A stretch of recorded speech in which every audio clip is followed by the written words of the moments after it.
You're muted. So we can start now. We are live now.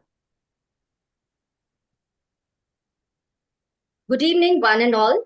I welcome you all to this update on chronic rhinosinusitis conducted by the Pediatric Allergy and Applied Immunology chapter in collaboration with Association of Otorhinologists of India, that is the AOI.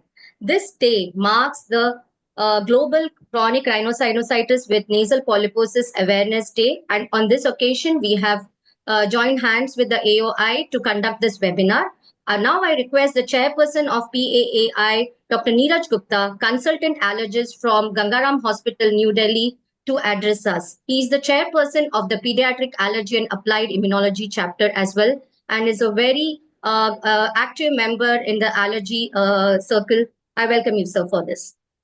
Thank you, Dr. Sanchana. So I would like to welcome you all on behalf of IAP Allergy and Applied Immunology chapter.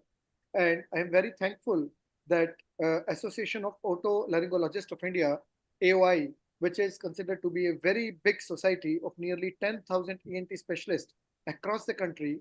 So we both societies have joined hands together, and very much thank you to Dr. Dwapan Mukherjee sir and to Dr. Gayatri for this big initiative and for discussing about a very important topic, which is rhinosinusitis. Fortunately, this particular week is celebrated across the globe as Allergy Awareness Week, and today is considered to be Global CRSWNP Day. So this is a very apt day to choose this topic about chronic rhinosinusitis, and I'm very fortunate that we are now conducting this webinar for 2 hours with the global leaders in the specialty. So I welcome you all. And with this, I will go back to Dr. Sanchana, please. Thank you, sir. I would now like to invite Dr. Dwapan Mukherjee to address us. He is the president of Association of Otorhinologists of India, and he is also the HOD of ENT at KPC Hospital, Calcutta. I welcome you, sir, for addressing us. Good evening, all. First of all, I like to welcome you all on behalf of Association of Otolaryngologists of India. And as you all mentioned, today is the Global Chronic Rhinosinusitis with Nasal Polyposis Awareness Day. So on this occasion, Indian Academy of Pediatrics, Allergy and Applied Immunology chapter and Association of Otolaryngologists of India are conducting this webinar. So this will be a 2 hours program with different sessions from pediatricians and from ENT colleagues, and most likely audiences are from ENT pediatrics and from allergologists. And also we have Dr. Philippe Gevert from Belgium. He is authority in this field. So we welcome him also. He is on board. So, and finally, we are having one panel discussion by Dr. Gayatri Pandit. Actually, she is the coordinator for this program from ENT point of view. So I welcome you all again for this academic feast for coming 2 hours regarding chronic rhinosinusitis. Thank you. Thank you, sir. And now let us move on to the scientific session. For the first talk, I welcome Dr. Kashyapi V.E.D., ENT and allergy specialist from Chennai, for delivering a talk on endotyping of chronic rhinosinusitis and relationship with allergy. She is a consultant allergy specialist and medical director of VN Allergy and Asthma Research Center, Chennai. She is a course coordinator for the Fellowship in Allergy and Clinical Immunology at Savita University, Chennai. She has various publications to her credit, and she is actively involved in research and conducting this fellowship program. I welcome Dr. Kashyapi, and we are looking forward to listening from you. Thank you so much. A very big namaste to everyone. Thank you for having me. Can I share my screen? Yes, Dr. Kashyapi. Thank you. I hope it is visible. Yes, it is. All right. Yes. Thank you. Thank you, one and all. At the outset, I am extremely thankful for all the organizers to have considered me to open the session on this wonderful occasion of Global Chronic Rhinosinusitis with Nasal Polyposis Awareness Day. I'll be starting off the session with the topic of endotyping of chronic rhinosinusitis and its relationship with allergy. So I'll be discussing the next 20 minutes under the basic epidemiological data, the phenotypes that are available in chronic rhinosinusitis, what are the endotypes that are upcoming in rhinosinusitis as well, and why is endotyping required, and the role of allergy in chronic rhinosinusitis, and precision medicine, which is the go-to method of treatment these days as well, and precision medicine in chronic rhinosinusitis. As we all know, by definition, chronic rhinosinusitis is inflammation of mucous membrane of the paranasal sinuses, which affects nationwide, approximately 1 in 8 people in India are affected by this, accounts for 5 to 15% of the urban population, whereas the global data generally varies in prevalence with 5 to 12% of global prevalence. The variation is mainly because of the criteria that are used in classifying the symptoms per se.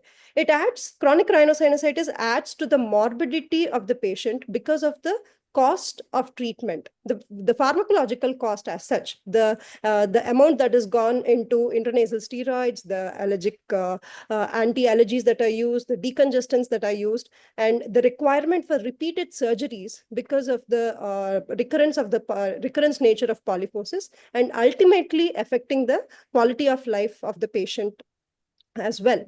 And the treatment also is based on a variety of treatment because this is actually adding to the diagnostic and the therapeutic challenges that are present in catching and treating the chronic rhinosinusitis with nasal polyposis. That is why personalization is needed in this aspect as well, so that we can improve the quality of life and also cut down the cost as much as possible. Again, chronic rhinosinusitis, as mentioned, is a mucosal inflammation which may present with nasal obstruction with a lot of known phenotypes and subphenotypes, which have been gathered by observable characteristics. That is either by the history, by endoscopic findings, by imaging, by CT scans, by symptoms, by comorbidities, which is what it is present with. But there are certain endotypes as well, which are based on the histological findings, that is mixed granular cytic chronic rhinosinusitis, paucigranulocytic, etc.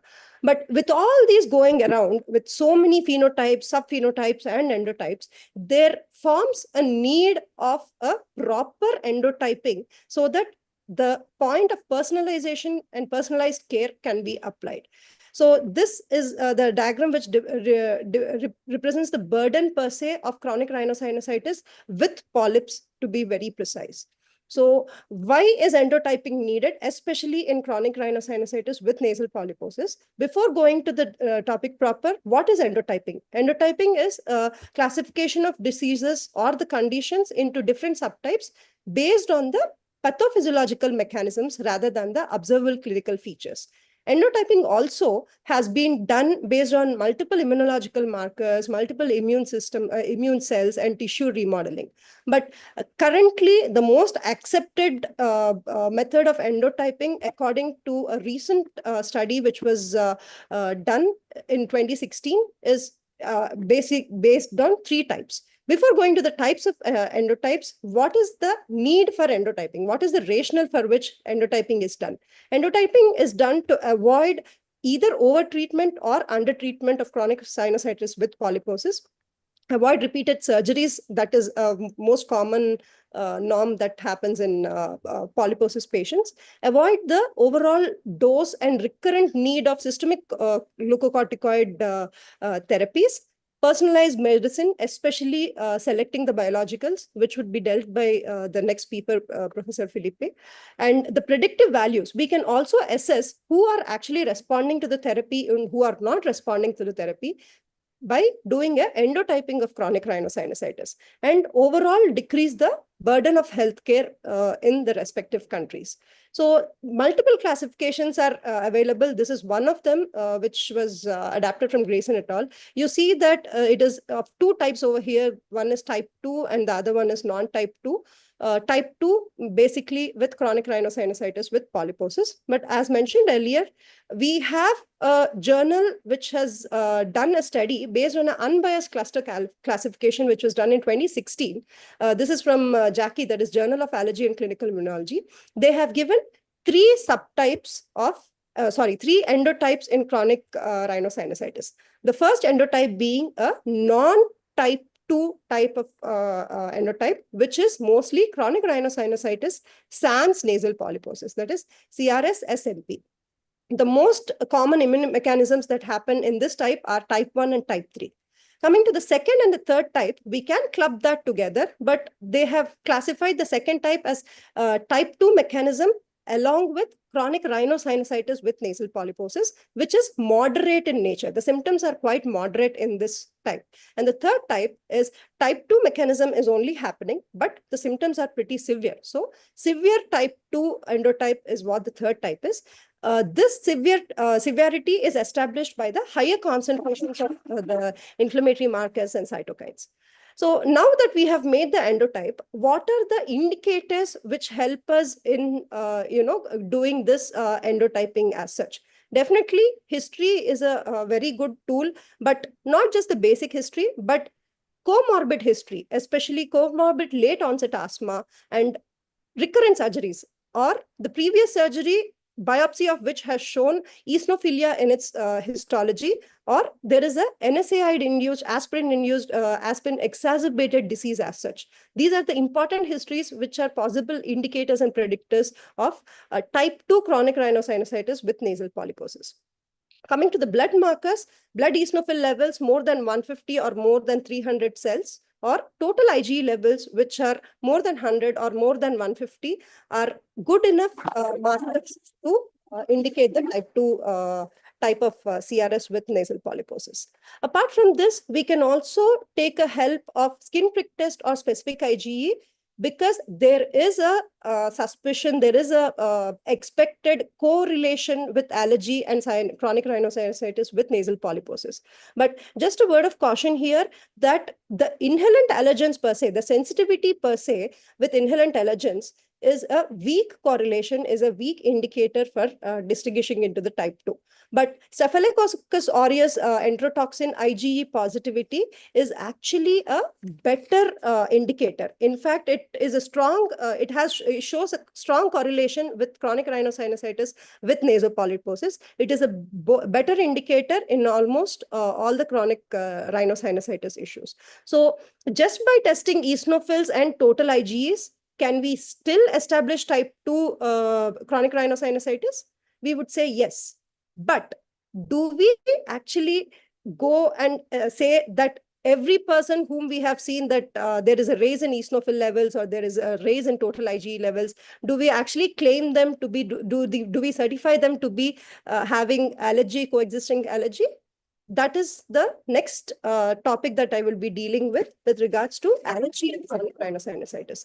The incidence of allergy in chronic rhinosinusitis has been seen in approximately 50% of allergic rhinitis patients, with radiance of radiographic evidence of chronic rhinosinusitis. That is, almost in 50% of people, there is some sort of a radiological evidence of underlying chronic rhinosinusitis happening. And in 25 to 8, close to 60% of chronic rhinosinusitis patients, every patient has shown some or other aeroallergen sensitivity, the most common aeroallergens being house dust mite and pollen sensitivity. This is a study which was done in 2022-23, which established the links between allergic rhinitis and chronic rhinosinusitis. They have stated that they present often as a comorbid condition which exists together. So they have done a retrospective analysis of multiple studies. This is taken from EPOS position paper 2012, and which has an extension of 2020 as well.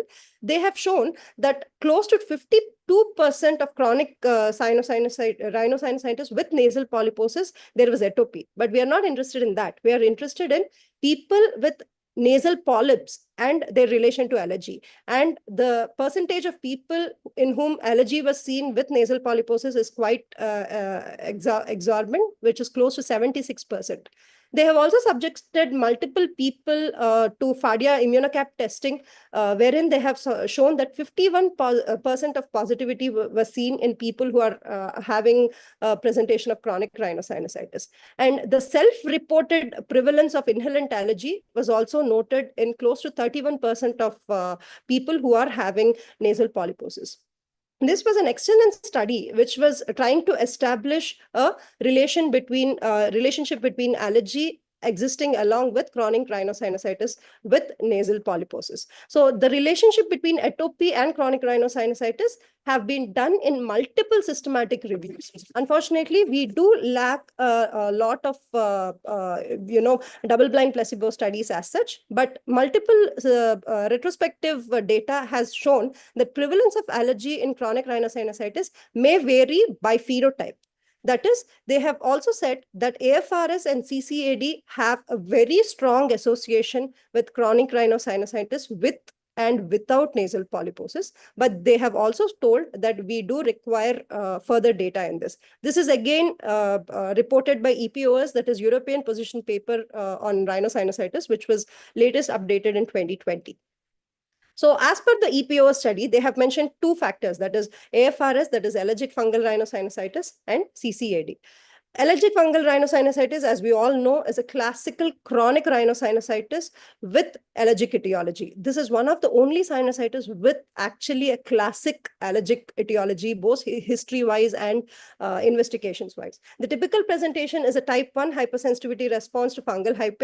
It also presents with the typical characteristics of thick secretions, bilateral polyposis, localized elevated eosinophil levels, IgE levels, and radiological findings also. But multiple studies have shown that the allergic fungal rhinosinusitis patients are actually poor responders to AIT. Even though their blood reports or their evaluations have a very strong correlation with allergy per se, they do respond very poorly with allergen-specific immunotherapy.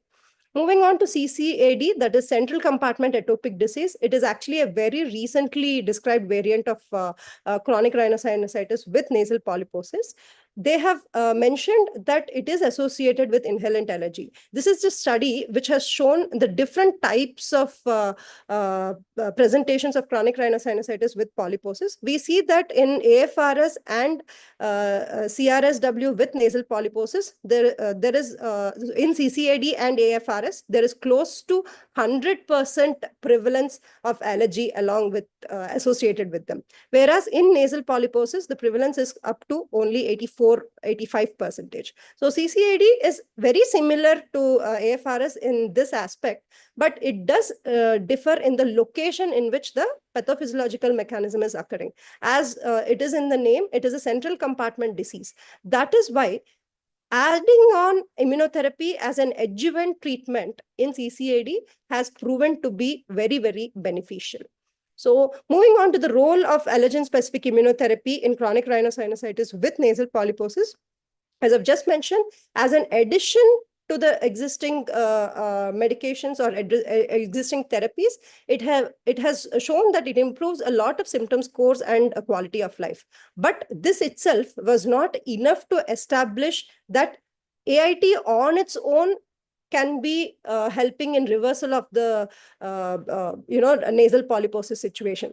It has also shown that it has improved the outcomes of surgery only as an adjunctive treatment option in multiple selective cases, especially with very specific history, very specific correlating investigations as such. The available data according to that study, who has shown that AIT does help as an adjuvant, has only been done with subcutaneous immunotherapy. Data is still required with regards to sublingual immunotherapy. So we do need more randomized placebo-controlled trials in establishing the role of allergen immunotherapy in chronic rhinosinusitis. Precision medicine, again, we all know the types of sinusitis, we all know the types of nasal polyposis, etc. But where precision medicine comes is at the tertiary care level, where you have the history, you have all the data, the patient has raised eosinophils, raised IgE, etc. We'll have to go by endotype driven treatment so that it will decrease the overall burden and improve the overall quality of life in the patients as well. Role of biologicals in chronic rhinosinusitis with polyposis. Again, this will be dealt by Professor Philippe, who is the next speaker.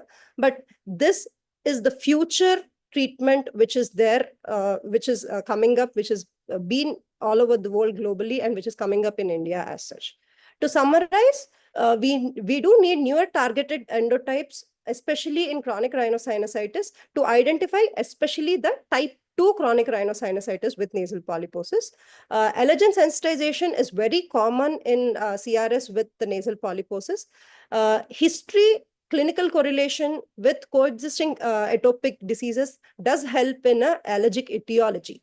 But the data that is actually present that only allergy is responsible for the symptoms is very limited, and we need more studies regarding this. The data is quite conflicting. Amongst this as well, AFRS and CCAD may be the most related to allergic rhinitis, and allergen immunotherapy also requires a lot of data. The sole role of allergen immunotherapy needs a long-term data, which has to be established. I thank you one and all for the great opportunity. Thank you, Dr. Kashyapi, for the very insightful talk on endotyping in chronic rhinosinusitis. Just one or two questions in the chat box. Can we take it quickly? Yeah, sure. What will be the utility of eosinophils or Ig values in Indian scenario? Definitely, there is a good utility of eosinophils and IgE values, because based on that itself, we can go ahead and say if there is an atopy and allergic etiology or not. But or treatment based on that will definitely be something which we'll have to decide at a later time. Do we have any Staph aureus enterotoxin IgE detection facilities? Yes, there are particular centers which are doing this on a regular basis. Commercially, it is not very widely available, but there are multiple centers on an individual basis who are doing this. In fact, Professor Philippe has been involved in one of the studies which has shown the effect of Staph aureus enterotoxin IgE detection. Thank you for that. So moving on to the next talk, we are extremely privileged to have with us Dr. Philippe Gevert from Ghent University, Belgium. He is known for his research on nasal polyposis, particularly in relation to allergies. He has contributed immensely to the research in this field. He is the pioneer to study biologicals such as anti-IL-5 and anti-Ig in chronic rhinosinusitis with nasal polyposis. We're extremely privileged to have you, sir, on this platform, and we look forward to learn from you and enrich ourselves with your experience. I welcome you, sir, on behalf of the AOI and PAAI associations. Hello, good evening, and I'm happy to speak here on this nasal polyp syndrome day. As we decided recently that for patients, CRSWNP sounds more like a passcode or password than a disease. We think that nasal polyp syndrome is it's a very interesting name for patients. I will talk about emerging therapies, and it's a pleasure to be here because we had fought hard to come where we are today. I started my PhD 26 years ago in Ghent, together with Klaus Bachert in Ghent University in Belgium. And I was extremely fortunate that we did a lot of research on polyps. However, for the past 25 years, I have to tell every time that I did the studies with biologicals, and no one was believing me that they would ever come to nasal polyps, that they would only stay in asthma. So when I heard this message 15 years ago, I started collaborating with lung physicians, with Guy Bruxelles, Guillaume, Bart Lambrecht. They are famous lung physicians because I thought, well, if they have access to biological, I should work together with them. Actually, this was a quite good strategy, but a little bit disappointing because we see severe polyp patients and they might have asthma. And we hope that those patients have also severe asthma because then we can use the biologicals in polyps. But that was not always the case, or quite often not the case. On the other hand, the lung physicians, they see severe asthma patients and they might have polyps, but they are not so aware. So the situation where you have severe polyps and severe asthma together actually is not so often. However, the overlap between asthma and polyps is very often. Nowadays, today, we are very happy in Belgium, at least, that we have already 3 biologicals available for the indication of polyps, so that we ENTs, we can decide ourselves to prescribe this treatment. And I think this has been a big change in my practice. I really have less surgeries than before because we did a lot of revision surgeries. So what do we have as a toolbox to treat our patients with polyps? Well, we have saline rinses, very important, nasal corticoids, very important. Systemic steroids, they do work, but we know they have a lot of side effects, so we try not to use those. And then antibiotics, we know that doxycycline is doing something. And of course, sinus surgery is still the cornerstone of the treatments that we use. And nowadays we have 3 biologicals already reimbursed, and there was one coming with very new and brilliant data. Anti-TSLP is coming, and I will show you the data. So that's the 3 biologicals we have now: omalizumab, dupilumab, and mepolizumab available for polyps. Benralizumab works in asthma, but not in polyps. I will show that. And the new kid on the block is tezepelumab, is an anti-TSLP. Now, in the early days, we were happy that we could control disease. Nowadays, with everything we have, like surgery and biologicals, we try to go one step further. We try to go for remission, for disease modification. And actually, the real goal that we have is cure. And we do know that if you do surgery, that in 20% of the patient, you really cure the patient with the first surgery. However, in 80% of the patients, the disease somehow comes back. It doesn't mean because the disease comes back that it's not controlled. It can be that your disease is still quite controlled with nasal corticoids.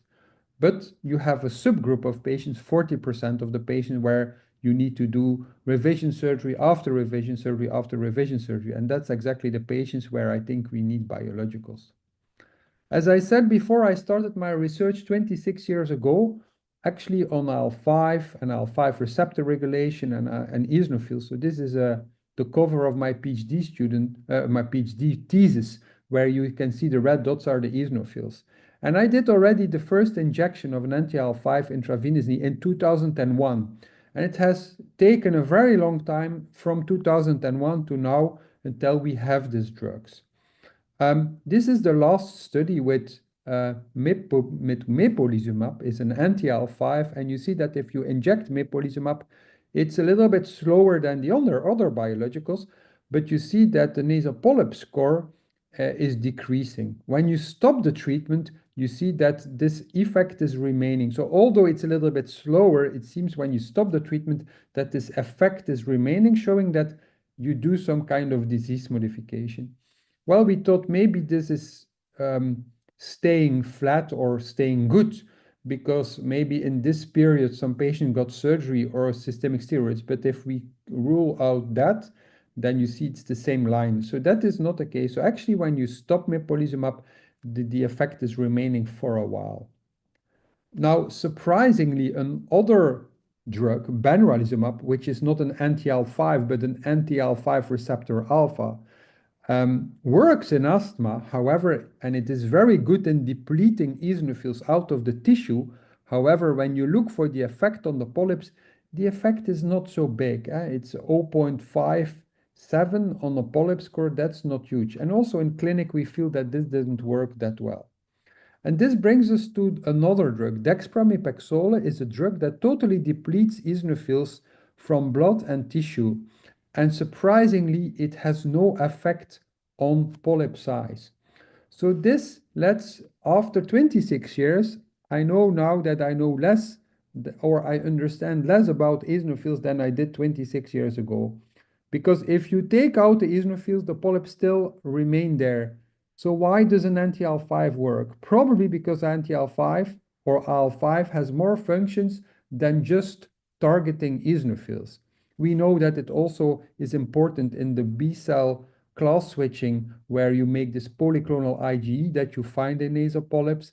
We know that IL-5 is also important in remodeling and in barrier and in restoration of barrier. So probably only the eosinophil is not the only cell that is important in the disease of nasal polyps. So targeting eosinophils alone has not worked. Now recently, there is another anti-IL-5. It's depemokimab. It's an ultra-long-acting anti-IL-5. And the advantage of this treatment is that you have only to give 2 injections a year. So every 6 months you do an injection and you see that you have an effect there.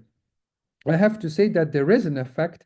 It's a little bit less than what we see in the synapse study with mepolizumab. So probably the interval in the beginning was a little bit too long. So maybe they should have added 1 loading dose after 3 months so that you can reach here the optimal dose. But I think the concept that you give 2 injections in a year, I think is very interesting, and it shows this is already much more easy for patients and for doctors, because now patients have to do self-administration, but if you do it twice a year, they can just maybe come to the hospital where you do the injections twice a year. So I think this is a very interesting development. Now, what about IgE? The previous talk was on IgE, whether it's allergy or not. Well, I think in nasal polyps, allergy is important, but it's not the IgE there is not only determined by allergy. It's also indeed by superantigens that can drive this polyclonal local IgE, which is independent of allergy. So if you have IgE, maybe if you give an anti-IgE, then it would work. Already a long time ago, I did an academic trial. I had to convince Novartis to do this trial. They were not interested in polyps. They said they were only interested in asthma. But we did the trial anyhow.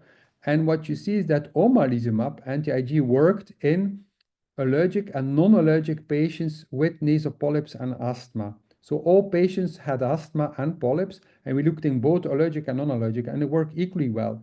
In the next trial that was done with Roche and with Novartis, here you see this is the big trial with Xolair. You see that if you give omalizumab, anti-IgE, that both in allergic and non-allergic patients this works, showing that there is a role of IgE there, independent of whether the patient is positive on skin prick test. Now, there are several ways to tackle this IgE. You can also, for example, go higher up, for example, by giving dupilumab. And dupilumab is an IL-4, IL-13 receptor antagonist and has actually several functions. And this is the first trial with dupilumab already a long time ago. And we did this trial in 2014-15, was published in 16.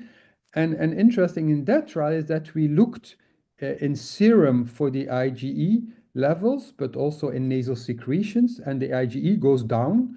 So it's an anti-IgE drug as well. It also, the eosinophils increase in blood. However, in tissue, you see that eosinophil markers go down. So I think this is very interesting. This is a study by Katie Buchheit from Boston, and she showed indeed that in nasal secretion, and that the the ECP, the eosinophilic inflammation, and the IgE is downregulated, as we also have shown in the other trial. So we can conclude that dupilumab is interesting because it's a little bit higher up, and it works on, for example, B-cell class switching, where you stop the production of the IgE. It also works on the homing of the eosinophils. It prevents eosinophils to come into the tissue. It also works very well on barrier dysfunction. So it has many actions. Well, to my opinion, a very interesting study is this one. During the COVID crisis, they asked us whether it was safe to treat patients with dupilumab.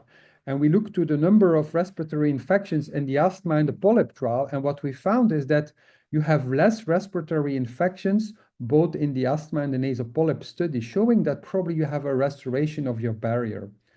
And this is a very interesting real-world data from the Netherlands, from Amsterdam, where every 6 months they taper down the dose of dupilumab once you have a good response. So you see here, in the beginning, it's every 2 weeks, then in this group, every 4 weeks, then every 6 weeks, every 8 weeks, every 12 weeks. And you see that they are very successful in tapering down the treatment. So that at the end, maybe you have to give every 6 weeks or every 8 weeks the treatment, which is, of course,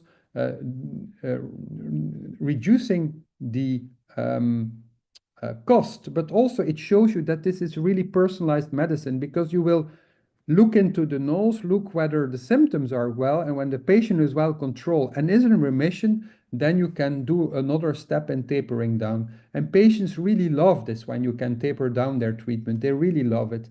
So I think this is a very interesting concept, and it shows us that we are already treating the disease, but also modifying the disease. What about dupilumab not in polyps, but in eosinophilic chronic sinusitis? Well, you know that some of the chronic sinusitis is eosinophilic, but has no polyps. And there is a recent study that was done. I was happy to be part of that. It's not a big trial, but interestingly, what you see that the Lund-McKay in those eosinophilic chronic sinusitis without polyps, but with chronic sinusitis and eosinophils, so type 2 ECRS, that also there it worked. This is brand new data, was presented in San Diego at the QAAI, not published yet.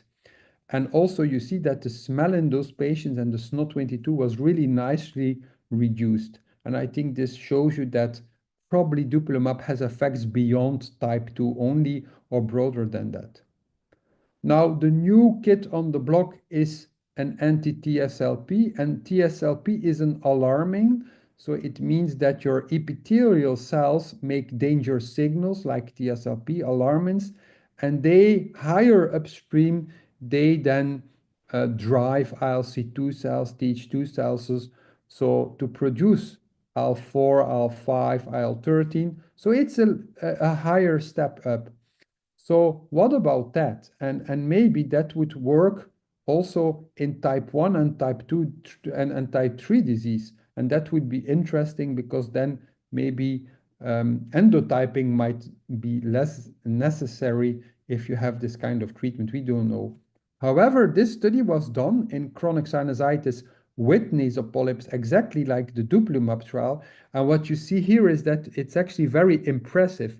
You have a reduction in SNOT-22 here, as you can see, which is minus 45, and this is really a lot in SNOT-22. And also the nasal polyp score is minus 2.4, which is also a lot. So this is very similar to the dupilumab data, actually, and I think this is a very interesting change. And also it has to be said that in this trial, they looked all over the world, also in Asia, for example, also in China. So this was much more looked globally in the world, so probably with targeting more endotypes. Here you can see the reduction in surgery. Actually, it's a flatliner in the treated group, and this is interesting. And also the need for systemic steroids was really well reduced. So I think we have another very important player now. Now we are still surgeons, and what about combining biologicals and surgery? You have to think, like, for example, if you look for the world of oncology, there they combine chemotherapy and surgery. So maybe also when we want to be more ambitious and we want to get further and maybe cure the patients or really make the disease different, we should maybe combine surgery with biologicals. There are already 2 studies doing that. This is a study done in Denmark where they give mepolizumab. This is mepolizumab only, and this is mepolizumab and sinus surgery. And you see in the short term that indeed those with mepolizumab and surgery together do it better than mepolizumab only, which is not a surprise. Of course, I'm not interested in the 6 months results. I'm much more interested in the 2 or 3 or 4 or 5 years result to see whether you have an advantage of combining sinus surgery with the biological, or the other way around, whether it's still necessary to do a sinus surgery, maybe only the biological is enough. And that's what we do not know yet. Another trial is here. This was done by the group of Martin Desrogier in Canada, where they combined dupilumab and they started 4 weeks before surgery and they did continue 8 weeks after surgery. And what you see is indeed that in the beginning, actually, there is not too much difference. However, if you look for smell, after 1 year, you see that the number of patients with normosmia in the dupilumab treated group was significantly better. So we certainly have to explore the combination of surgery and biological. Of course, dupilumab is a very strong biological. So a lot of people argue that maybe the surgery here was even not necessary.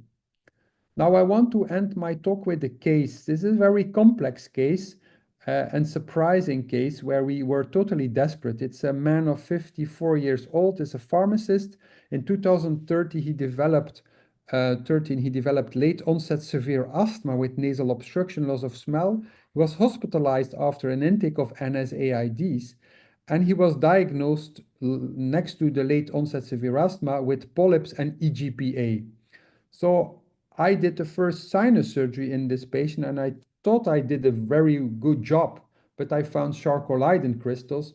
However, here you can see afterwards that polyps came back very fast, and my colleague Klaus Bachert did reboot surgery with a draft 3, but even then polyps came back immediately. We started reslizumab, which is an anti-IL-5.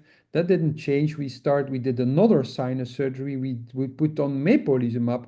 And then we continued doing sinus surgery. So the patients had 6 sinus surgeries and was on biologicals, and still this patient was not in control for asthma and not for the nose.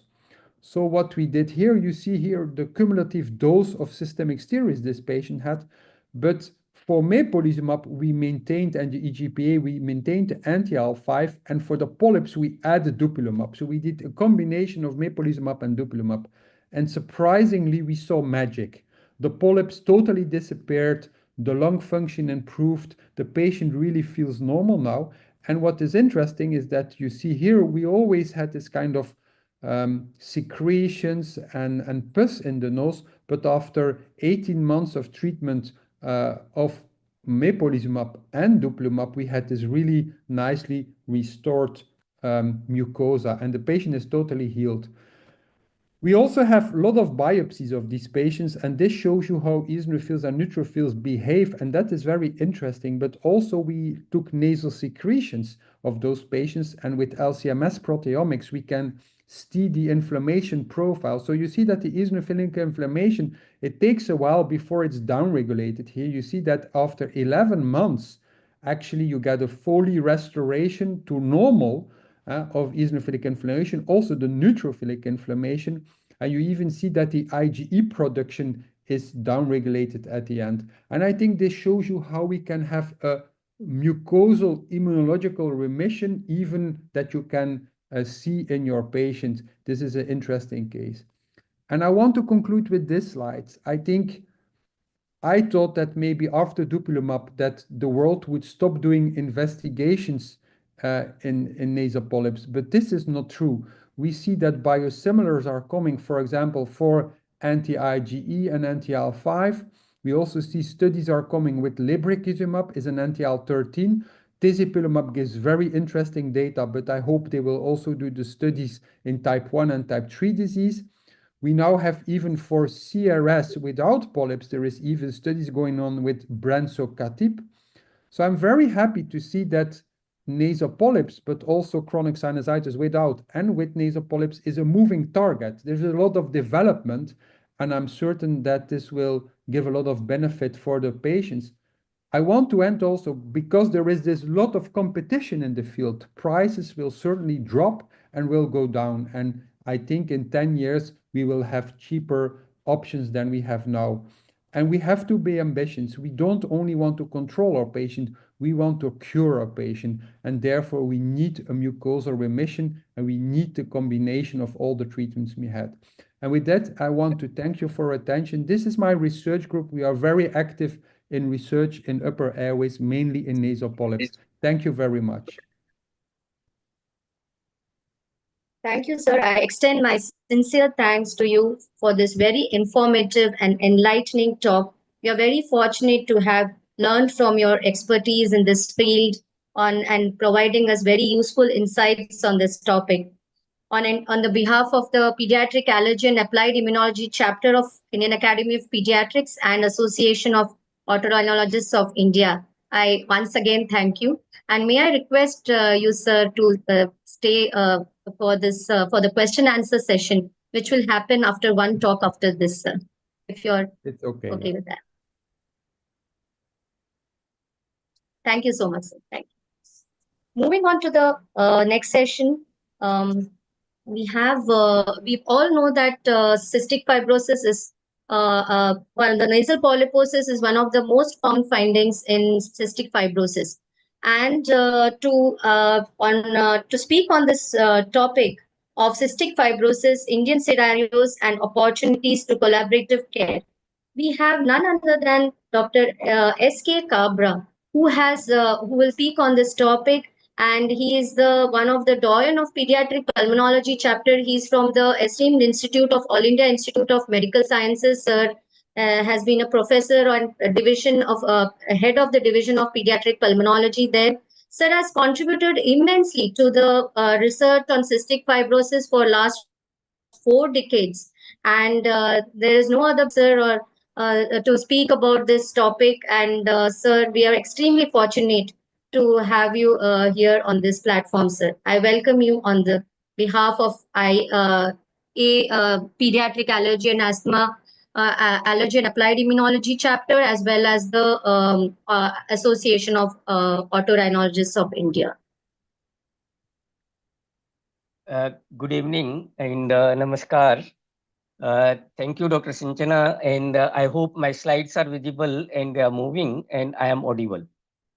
Okay, so I am thankful to the organizing team for giving me opportunity to learn more about the chronic rhinosinusitis, but more of so, though I am treating cystic fibrosis for more than 3.5 decades, but I realize that I may be missing some of the treatment which my patients deserves, and I learned more when I was preparing for this talk. So in next 18 to 20 minutes, I'll discuss about the genetics of cystic fibrosis in brief, epidemiology, clinical features, and something about the chronic rhinosinusitis in CF. So as you are aware, as this is a mixed group, so I have tried to keep it as simple as possible. Cystic fibrosis is an autosomal recessively inherited commonest life-limiting illness in Caucasian with a magnitude of problem of 1 in 2,500 live birth. Considered to be rare in India, and it is a monogenic disorder. Gene located on the 7th chromosome and occurs due to absence or dysfunctional chloride channel. And commonest mutation in Caucasian population is delta F508. We try to compile the number of patients with cystic fibrosis over last 6 or 7 decades from India. And you can see on the right side a big table, which is still we compiled till 2015. And it shows that they have been reported from all over India. The first case was reported in 1968. Thereafter, there have been reports of CF from all the parts of India, and suggesting that CF occurs in Indian population, possibly throughout the geographic or ethnic groups. This is data generated 3 decades ago from AIMS, 120 children with cystic fibrosis. And if you see their place of residence, you can see they are coming all over, and even from the neighboring country like Bhutan and Bangladesh. And if you see their place of origin, they are spread all over, suggesting that it is not confined to a particular region or ethnic group. So what is the magnitude of problem of CF in India? So if you see, if you presume that it is 1.4 billion or 1.3 billion population in India and birth rate is 20 per thousand, then we may be having significant number of children with CF per year. So if we presume that it is same as that of a Caucasian population, 1 in 2,500, then we may be having around 10,000 children, newborn born with cystic fibrosis, which is probably more than that of a total population of CF in US. If it is 1 in 10,000, then 2,600. And if it is 1 in 40,000, it is around 650 per year. And if we say that there are 600 districts in India, and per district there are around 50 pediatricians, and if a child with CF, even without appropriate treatment, survives for 5 years, then if the frequency is 1 in 2,500, then a pediatrician is likely to see around 10 episodes of respiratory problem. It may be upper respiratory, it may be lower respiratory in a year, maybe coming across these. If 1 in 10,000, 2 to 3, or even if it is 1 in 40,000, it is 1 patient per annum per pediatrician. But important to, I just want to share this recent study published from Gangaram Hospital from New Delhi. They studied 200 low-risk populations screened by NGS for carrier state of genetic disorders. And they found that around 52, that is 26%, were found to be carrier of one or more genetic disorders. And surprisingly, 9 individuals were observed to be carrier for cystic fibrosis with a frequency of 1 in 22, which is seems to be at least similar to that of a Caucasian population. If the results are confirmed by other studies, similar results, then we may say that the cystic fibrosis occurs in India and magnitude of problem may be similar to Caucasian population, and we are missing the diagnosis. And you can see here the number of publications, and you can see they have increased significantly over last 2 to 3 decades. And genetics will not change so fast, so it seems that we were missing the patients of cystic fibrosis. And this is a Indian registry formed for a cystic fibrosis over last 5 years. You can say that, see that only 4 centers were enrolling the patients in this CF registry, and it is significant even down south as well as in even the north and western part of the India.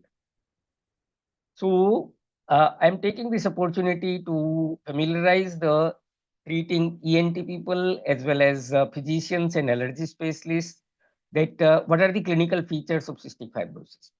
So it starts in utero, and in neonatal period, it may be simple meconium ileus, and there may be a delayed passage of meconium, not passing meconium, abdominal distension, or microcolon. And complex one is when there is a perforation, so it may present with a meconium peritonitis and antenatal volvulus. It can be diagnosed antenatally by experienced ultrasonologist because the bowel may have a altered echogenicity, and there may be cholestatic jaundice and wet cough and poor weight gain. 80% of children with meconium ileus CF should be one of the possibility, very important cause for the possibility. So if a child is 0 to 2 years, then meconium ileus subject to jaundice, hyponatremia, anemia, bleeding diathesis, and heat prostration, hyponatremia, failure to thrive in 10 to 15% of the patients. And almost 85% of the patients may have a steatorrhea, that is a fatty, oily stool, rectal prolapse in 20%, and sometimes they may be diagnosed as a bronchiolitis, bronchitis, and pneumonia. Between 2 to 12 years, it may be malabsorption, recurrent pneumonia, nasal polyposis, and intersusception. And more than 13 years, chronic pulmonary disease in form of bronchiectasis, chronic suppurative lung disease, abnormal glucose tolerance test, diabetes, chronic intestinal obstruction, focal biliary cirrhosis, portal hypertension, gallstone, and azoospermia. So this is again data from AIMS that suggests that majority will have a respiratory problem, failure to thrive, and malabsorption, and they may have a significant malnutrition. And in that study, nasal polyposis was found in 4% of the patients. If you see the X-ray, it may be passed as normal in an infant apart from a hyperinflation with peribronchial thickening. But once the child is big enough, 10-year-old, there is a significant bronchiectasis. Atypical clinical manifestations in Indian children include electrolyte abnormality in form of a hypokalemia, hyponatremia, alkalosis, meconium ileus equivalent, pseudomonas, fat-soluble vitamin deficiency. Some of them may have a salivary gland enlargement, and they may come to the otolaryngologist or to a pediatrician, and that is because of the thick viscid secretions in the salivary glands. Long-term complications may include chronic rhinosinusitis, CF-related diabetes, liver disease, pulmonary hypertension, hypertrophic pulmonary osteoarthropathy, and decreased bone mineral density. So this is about this thing that CF is a multi-system disease. Probably we are missing, and it is there is a need for considering cystic fibrosis. So what are the otolaryngological manifestations of children with cystic fibrosis? Almost all of them may have some degree of ENT problems. 80% of the patient with CF may have a nasal obstruction. 25% have anosmia. More than 50% have a rhinorrhea and headache. And nasal polyposis depends on the age, increasing during adolescence and ranging from 6% during the infancy and early childhood to 48% during the adolescence. Chronic rhinosinusitis symptoms increase in prevalence with age, though it will be there in almost 100% of the patients, but symptomatically they may be identified in almost 20% of the patients below 18 years and more than 50% in more than 18 years. There may be a significant hearing loss, middle ear problem, and sleep apnea problems. So, what is the pathogenesis of problem of the rhinosinusitis? So, there is a CFTR DNA, absent or altered CFTR protein, and the defect in the iron transport causing altered secretion. This is the major issue, that the altered secretion in the lower airways will cause blocked ducts and impaired mucosal defense. Same thing may be happening in the upper airway and leading to a chronic rhinosinusitis due to thick viscid secretion which are blocking the ostia of the sinuses, and then they are developing a polyposis. So, according to European position paper on rhinosinusitis, inflammation of the nose and paranasal sinuses with 2 or more of the following symptoms are required to make a diagnosis of rhinosinusitis and nasal polyposis: nasal congestion, anterior posterior nasal drip, facial pain or pressure, and reduction or loss of smell. These symptoms can be accompanied by endoscopic signs of nasal polyps, mucopurulent discharge from the middle meatus, edema, mucosal obstruction, primarily in the middle meatus, or any combination of 3 of these. And what is the treatment for chronic rhinosinusitis in children with CF? So there are multiple papers, but no randomized control trial, and the data are limited to case series or case reports. One is nasal lavage, and it is extrapolated from the known CF chronic rhinosinusitis. Nasal saline or hypertonic saline, these are better than placebo, but there is some improvement, but no dramatic improvement. Nasal decongestants, where they are not very effective, and there is a rebound congestion. Nasal steroids, RCT showed improvement in polyp size, but as we are aware that nasal polyposis in children with cystic fibrosis is because of this is neutrophilic rather than the eosinophilic, and it is unlikely that the steroids may improve it. Systemic steroids, there is a slower progression but significant side effect. Then there is a DNase, which is being used for airway clearance, and if we use DNase in the nasal cavities, then there may be some slow progression of the rhinosinusitis and possibly may prevent development of or delay development of polyposis. Oral or topical antibiotic, there may be some improvement. leukotriene receptor antagonist with topical steroid. It is extrapolated from the treatment of a non-CF rhinosinusitis. There is some improvement, but hardly any clinical relevance. Then there is a big breakthrough in the management of cystic fibrosis by CFTR modulators.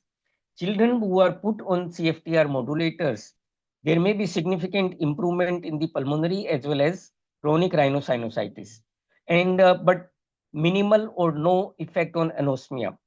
And because of significant improvement, they may modify the clinical manifestations of chronic rhinosinusitis, and then surgical intervention, which may be FEES or FEES or a repeated balloon dilatation of the host. So what are the possibilities of collaboration between the otolaryngologist, allergist, and physicians? Sinonasal disease is common in children and adults with cystic fibrosis. Children with CF should be screened for chronic rhinosinusitis and other manifestations. As I said, they get missed because of overwhelming clinical manifestations of respiratory symptoms and abdominal symptoms. But we need to see it carefully. CRS with nasal polyposis impaired, because it is important that CRS with nasal polyposis impairs the filtering function of the upper airway, contributing to the colonization of the nasal sinuses with pathogens like Pseudomonas, and they may be repeatedly infecting the lower airways. So unless we take care of the upper airway, there will be a lesser improvement even with aggressive treatment of the chest. Severity of a sinonasal disease can affect the pulmonary status and contribute to pulmonary exacerbations. When conservative treatment doesn't resolve of the CRS, in that case, we need to take help from our otolaryngologist friends. To summarize, CF is one of the emerging illness and possibly we are missing it. There is a need for high index of suspicion. Otolaryngological manifestations are very common, but they are missed and they need proper management. Need to screen regularly for chronic rhinosinusitis, polyposis, and other ENT manifestations in collaboration with otolaryngologists. If medical treatment for CRS fails, consider surgical intervention.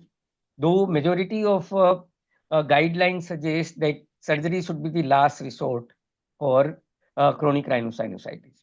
Though problem is relatively common, like you have seen that rhinosinusitis, polyposis, along with other manifestations, but there are no data for effective treatment that we can say that this treatment is good and we should be following this algorithm. So there is a need to have a collaborative research to generate data about the effective treatment and make their life better. Thank you very much.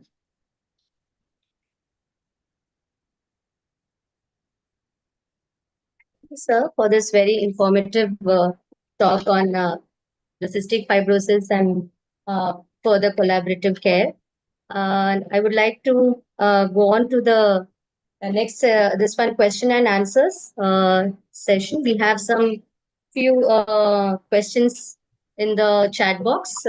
I request all the experts and Dr. Philip also to please answer them. So we have one question in the box, like what is the minimum months of treatment with biologics required to see the response? Well, I think it depends a little bit from biological to biological. We know that, for example, dupilumab is extremely fast. Also, omalizumab is fast. We know that anti-IL-5 strategies such as Nucala or mepolizumab are slower. So I think 6 months is a good moment. We see the patients back after 6 months, and then we determine whether there is a response. From our data in Ghent, actually, we see that in 100% of the patients we had any kind of response. However, if you look for good to excellent response, it's around 50%. And if you wait to 1 year, you see that this increases to up to 70% of the patient with a good to excellent response.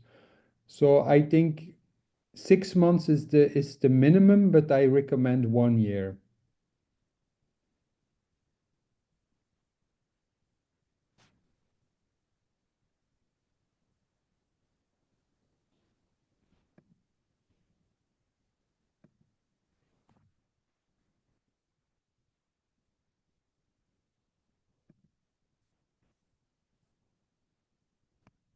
I think Dr. Sinchana slightly lost the connection till she gets back.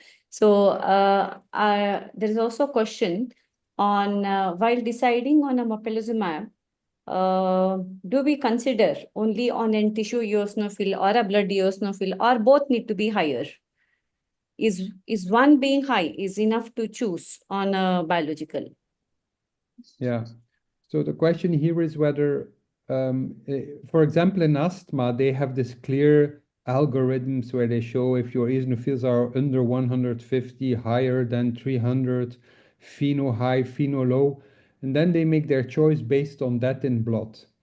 The problem in the nose is that the nose is a small organ, and so the reflection of the inflammation in the nose is not so well in the blood. So it is a relation, but it's not the same as in lungs. If your lungs are also involved, if you have nasal polyps and asthma, you will see more effects on the blood. So blood biomarkers overall are a little bit disappointing for ENT doctors. So that's why we rather like to look in nasal secretions or in biopsies of the nose.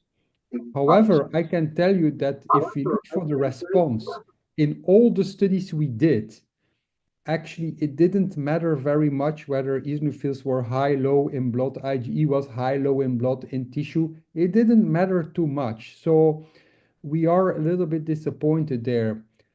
We have to say that especially in Western European countries, most of our patients have type 2 high. And this can be very much different, for example, in China, especially in the rural China, it can be very much type 1 predominant. And I think in those regions, probably looking into blood eosinophils and tissue eosinophils makes more sense than where I live. But I was extremely disappointed in the fact that we don't have predictors of outcome of response based on eosinophils of IgE in blood. Okay.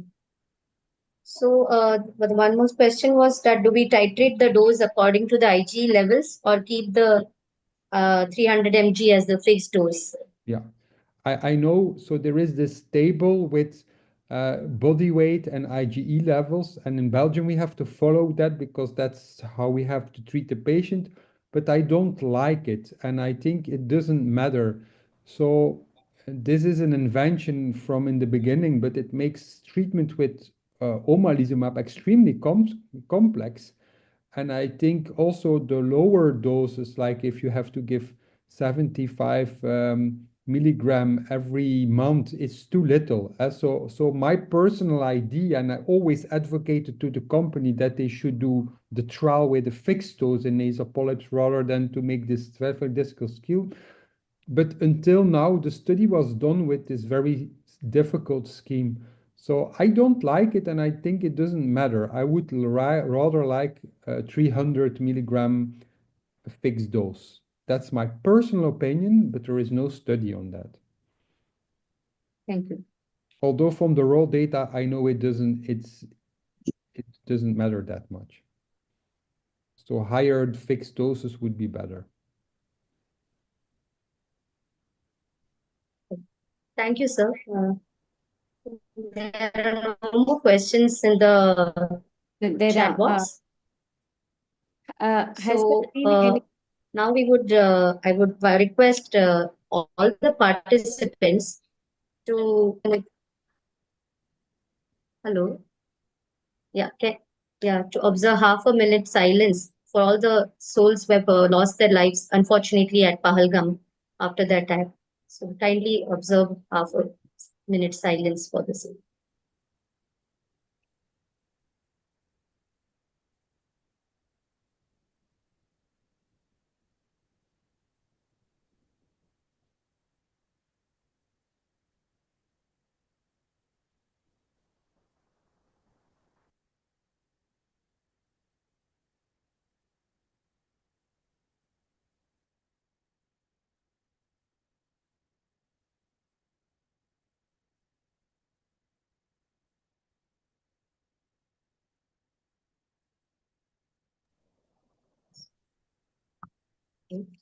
Om Shanti. And now we move on to the next scientific session. It's a panel discussion on chronic rhinosinusitis with nasal polyposis, current challenges and future directions. It is moderated by Dr. Gayatri Pandit, who needs actually no introduction. She's a very well-known allergy specialist from Bangalore. She's heading the allergy, the center, the Samarth Allergy and ENT Center at Bangalore. She is the current president of Allergy Asthma Network of India, and she is a faculty at various allergy training programs, and she's contributed immensely to various chapters in the textbooks and for guidelines. And ma'am is an active member of the Allergy Asthma Network of India, and she's encouraging all the future allergists through work in this field very extensively. I welcome you, ma'am, for this panel discussion and request you to introduce the panelists for today. Thank you. Thank you, Dr. Sinchana. Before I move on to the panel discussion, there were another two more questions in the chat box, which I'll would want to hear from Dr. Philip. The one was like the way that you mentioned on the combination of combined therapies, like combining surgery with a biological. So combining a immunotherapy with the biological. So would it have an effect of an giving an immediate relief with a biological and the long-term disease modifying results with an immunotherapy?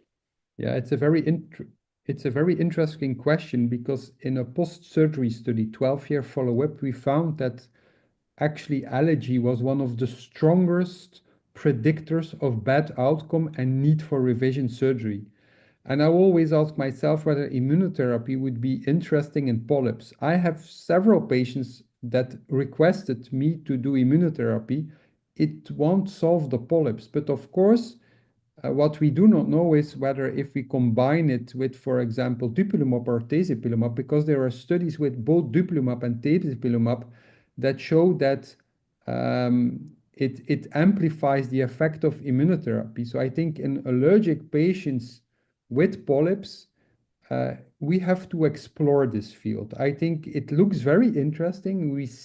There seems to be an additive effect of both, but there is no data at all. So I request everyone in the world who has the access to immunotherapy and to biologicals to do the combination and to follow up very carefully and bring and publish this real world data, because it's very valuable. But I think it's a good strategy. If I would have polyps and allergy, I would like to have it. Good evening, Dr. Philip. Yeah, hi, Gayatri. Good evening. I was just about to tell that you also have a little bit of a series, and I also have a similar experience of combining the therapies. So, Dr. Philip, good evening. We met in Yaki and we discussed the same thing. So now I have a good series of 21 patients of AR with recurrent CRS with nasal polyp, where we could prove the Th2 inflammatory pathway, and we did start them with immunotherapy along with biologicals. Actually, now we have more of biosimilars, and that is only omalizumab. Our experience says that, yes, the allergic rhinitis symptoms do become better, and also eventually the need for biologicals decreases. Like we were giving it every monthly. Now we were then giving it 6 weeks, 8 weeks, and some patients are taking it even in 3 to 6 months. I think somewhere the AIT does modify the disease from Th2 to Th1, and maybe the need for biological decreases. This is what is our practical experience. We'll definitely come up with this paper very soon. I would love to hear what is Gayatri's experience with the same combo of AIT and biologicals. Yeah, that's a similar like the way that you have mentioned. What I usually do is when the disease load is high, that's not a right time to start an immunotherapy. So I start with an biologicals, and in a patient who have got a very strong aeroallergen sensitization, after couple of injections of an biological, say around 4th month is where I start introducing a immunotherapy. And then I eventually see that the need for biological is slowly reducing. So that's how that I am, placing the biologicals and immunotherapy when I'm combinedly treating that. Yes, most of them are the post-op patients only. So these are where we have started post-operatively.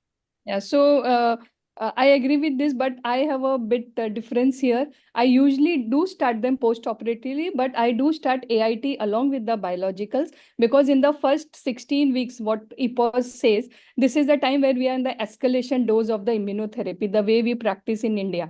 So I think in the 3 to 4 months already the immunotherapy has started acting. And so that is how I practice. I do them simultaneously. So I think they have a additive or a symbiotic effect. Both help each other in managing the disease. Definitely the anosmia is resolved, patients start smelling better, and allergic rhinitis symptom decreases. So their need for pharmacological drugs also decreases a lot. Thank you, Dr. Philip, for all your advice and guidance. Thank you. And since probably you have been using biologicals for more than a decade time, sir, now. So have you seen any long-term concerns of using a biologicals? No, I think that's the reason why we use biologicals, because we don't want the side effects of first systemic steroids, and we don't want the side effects of several surgeries after each other. I think one surgery is fine, but once you have 5 surgeries, it gets more and more dangerous. And so the experience is that, for example, omalizumab is extremely safe. You can use it even in pregnant women, so it has no issue there. It is FDA and EMA approved for pregnant women. For mepolizumab and dupilumab, we are not yet there. However, there is a lot of experience already in pregnant women. So this is coming, and I think there is some muscle aches and some joint aches, but honestly, there is very little side effects, and I think this is good. Thank you, sir. Thank you so much for your insights, and thank you so much for making the time and being with us. And not just virtually, we will be looking forward for your physical presence in India too. With this, we will move forward to panel discussion, where we will also discuss some of the Indian scenarios, and we would love if you could also participate in the panel discussion if you have time, sir. And please So no feel problem. free. Yeah, sir, please feel free to add points wherever required. Some of this will be probably more like a revision.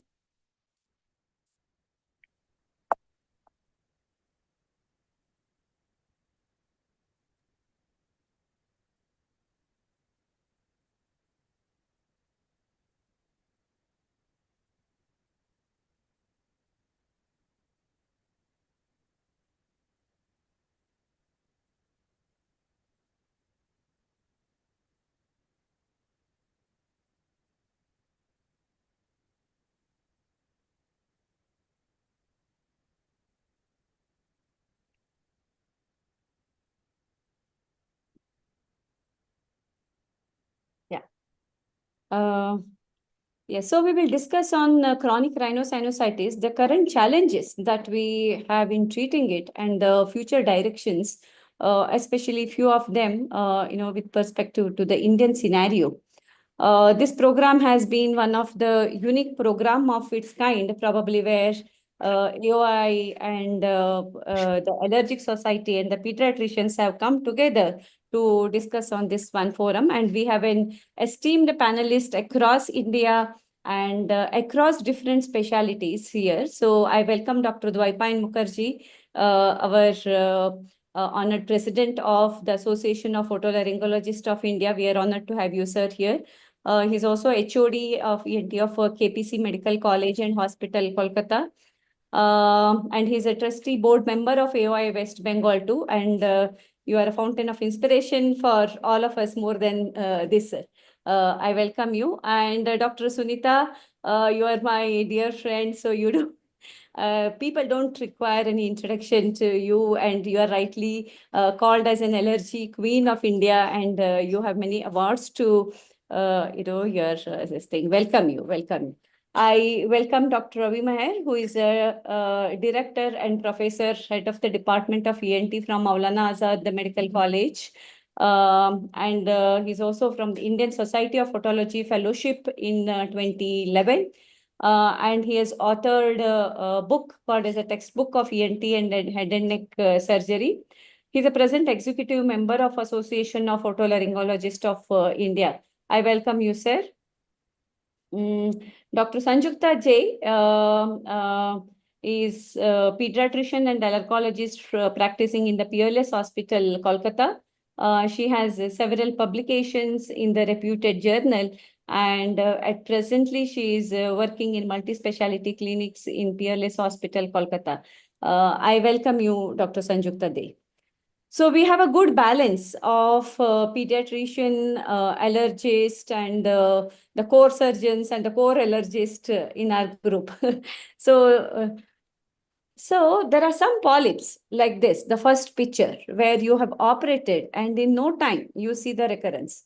So within few weeks of your follow-up itself, you see some polyps be like that. And there are some polyps where you have operated and you see a wonderful picture even after a 6 months time or a year time. So how is that? So broadly, we know that, we classified into CRS with polyp, CRS without polyp, Th2 inflammation, Th1 inflammation. One responds to steroids, one responds to macrolide. I hope in real life scenario, it would have been as easy as this, and it would have been as easy as this for us to treat. But unfortunately, it is not this black and white scenario that you have, one as in polyp, and this is the way that I'm going to treat. This is without polyp, and this is the way that I am going to treat. So Dr. Kashyapi has already mentioned the different the tissue infiltration and different types of T1, T2, and the T3 pathways being involved.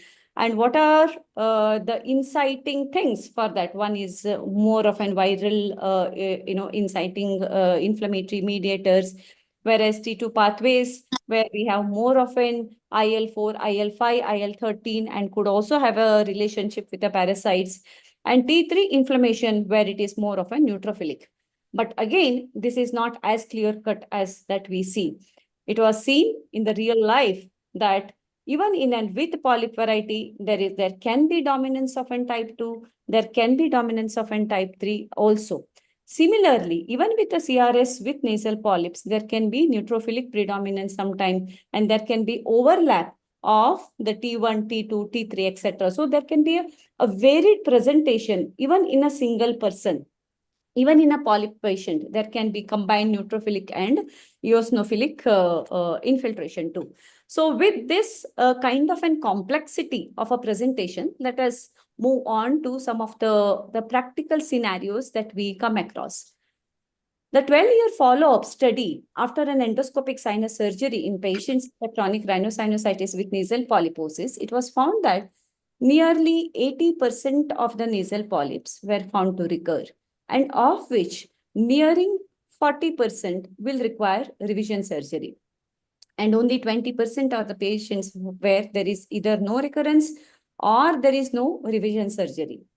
Dr. Dwaipain sir, this is a question for you.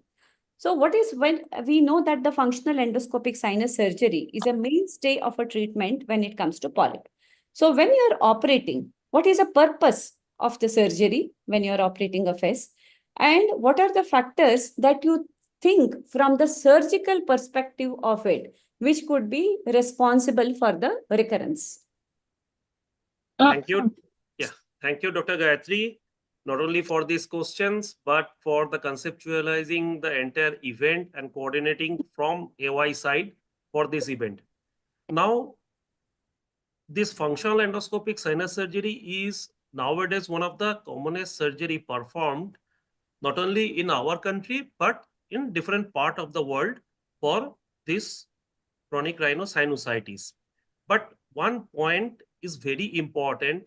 We cannot cure this disease by doing only surgery, because this is the inflammatory disease of the nasal mucosa. So the role of any surgery, including functional endoscopic sinus surgery, is adjunctive, along with medical therapy, because this is an inflammatory disease.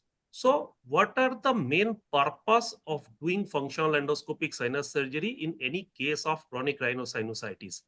The main role of FACE is to remove or to reduce the inflammatory tissue load from the nasal cavity. That is very important. And number two, to establish the ventilation and drainage of the paranasal sinuses so that there is better ventilation and better drainage and better mucociliary clearance. And last but not the least, as I have already mentioned, that the basic treatment of any chronic rhinosinusitis is medical therapy.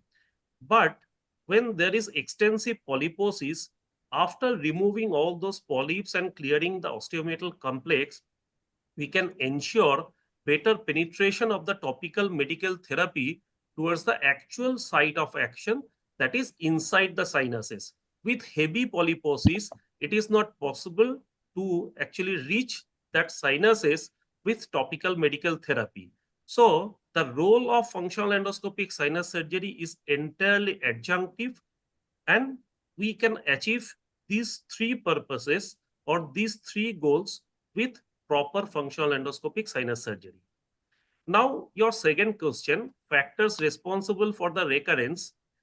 Obviously, you are asking for the surgical cause, but we can actually divide it into two parts. One is surgical and another is disease related, because both the things are very correlated.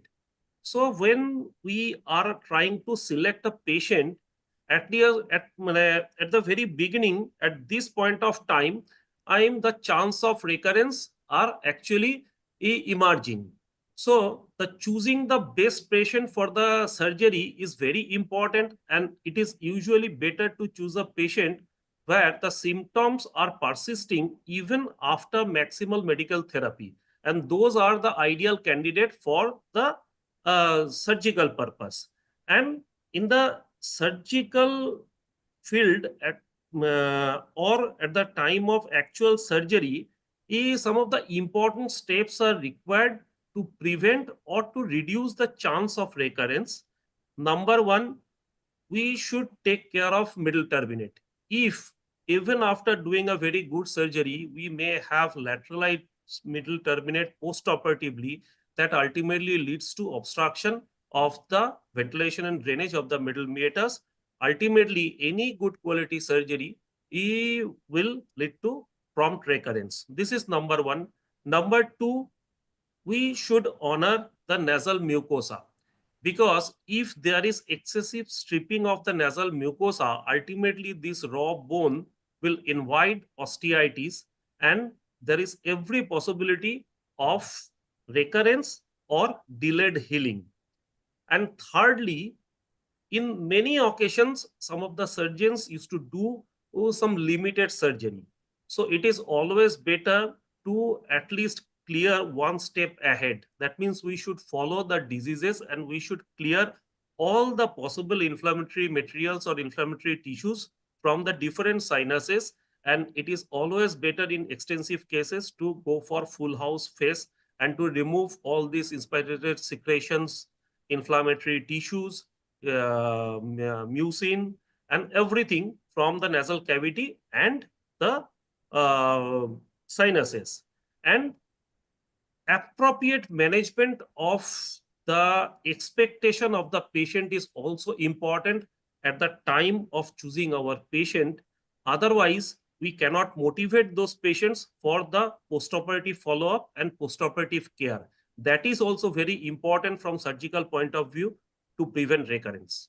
Yeah, very rightly said, sir. It is said sometimes that the counseling time that we take for the patient to make them understand that the surgery is not the end point and they need to continue to do irrigation.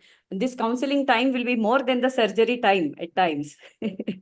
As I think you have rightly mentioned that some of the technique-based failure could be that because sometimes practicing a mini-FACE, addressing only onto the maxillary sinus or doing a very limited sinus work, poor healing because of the disrespecting the mucosa, as you rightly said, the medial turbinate not being medialized well, or sometimes a very simple procedure as an uncinectomy might be neglected, and an incomplete uncinectomy and the remnant ethmoid cells are something which could be a reason for a surgical failure. Sinus surgery is something which has got a bad name, and everybody, even a patient, asks us the moment we tell the sinus surgery that I've heard that the sinuses are going to recur, sinus surgeries are going to recur. Probably this is because our earlier understanding was that we thought that doing a surgery, we finished our job, and our concept was establishing the ventilation alone. But then we have understood that the purpose of surgery is not just to create a ventilation, but to reduce the inflammatory load and to increase an access to the topical therapy. See, most of these polyps are eosinophilic and they're steroid dependent. So we need to push as much steroids as possible, and we know that we can't depend on an oral steroid. And that's why we are creating a room for our steroid therapies to reach there and allow endotyping also. So that also remains as one of the purpose of surgery. Dr. Philip, do you have any points to add here on a surgical reason for a recurrence, apart from the things that we have already discussed? Well, I want to add that one of the problems is that patients, they don't want. So we open the sinuses so the patients can rinse the nose and the topical steroids can get there. But actually, that's not what our patients want. Our patients want to be cured. And I think that's why they are disappointed. They think, you do the surgery and then I cure. I don't have to do any treatment anymore in the rest of my life. It's actually the same with biologicals. I hear patients complaining that they have to give themselves injections every 14 days. They don't like it. They want cure. They don't want to give injections every 14 days. They are a little bit lazy. So in that respect, I think what the patient wants is different than what we think the patient needs. Correct. We will feel that probably we are pretty successful in creating a very good cavities, but good enough for our irrigation, but they are still not happy. You are rightly said. Both of you, I think Dr. Zoifine also made that point on giving a realistic expectation to the patient. Dr. Ravi Meher, what are the post-op care that you give post your first patient? And what's the most crucial time of a recurrence that you have seen? Okay. Good evening, everyone. At the outset, I would like to thank the organizers for inviting me. So the question is, what is the post-operative care after endoscopic sinus surgery? So immediately after surgery, I usually start the patient on antibiotics and nasal irrigation. So after removal of the pack, which is usually done at second day after 48 hours, I usually start the patient on nasal irrigation, and this is basically with isotonic, large volume isotonic saline, and it should be done at least 2 to 3 times a day, right? And the purpose of irrigation is basically to remove the crust and promote the healing, right? Uh, After that, this patient is also started on topical corticosteroid, right? And the purpose of corticosteroid is to reduce inflammation, and also because this patient is having polyposis, so it will prevent the recurrence of polyposis, right? Short course of oral steroids can be given if you think that there is an increased incidence of there is a propensity to form polyp, or if the patient complains that I am having some nasal obstruction. So in that case, short course of intermittent steroids can be also added. In the post-operative period, it is also important to debride the nasal cavity, because there can be lots of crust formation, and to prevent Synechia formation, regular endoscopic evaluation as well as crust removal should be done. So what is your time interval that you follow them up? So the crust, I would say that I always do endoscopic the debridement after 1 week, not immediately after pack removal. So once the patient goes home and he comes after a week or so, I will do a endoscopic examination and see for any crust, or maybe there are some blood clots which have dried up. So that I will be removing in the first week of surgery, right? And then probably after a week again I will call them for a repeat endoscopic evaluation and removal of any crust, or if there are any Synechiae formation, I would tackle that also in this immediate post-op period. Yeah. So basically, sir, you want to ensure that the mucosa is healing well and Yes. also drainage is going well by taking care of these two things. And I would also like to, yes, I would also like to see the position of the turbinate, and the turbinate should not be actually lateralized. I mean, I would like to keep the turbinate medialized, attached to the septum, so that we have a good ventilation of the middle meatus and the maxillary sinus and the cavity, ethmoidal cavity, which we have created.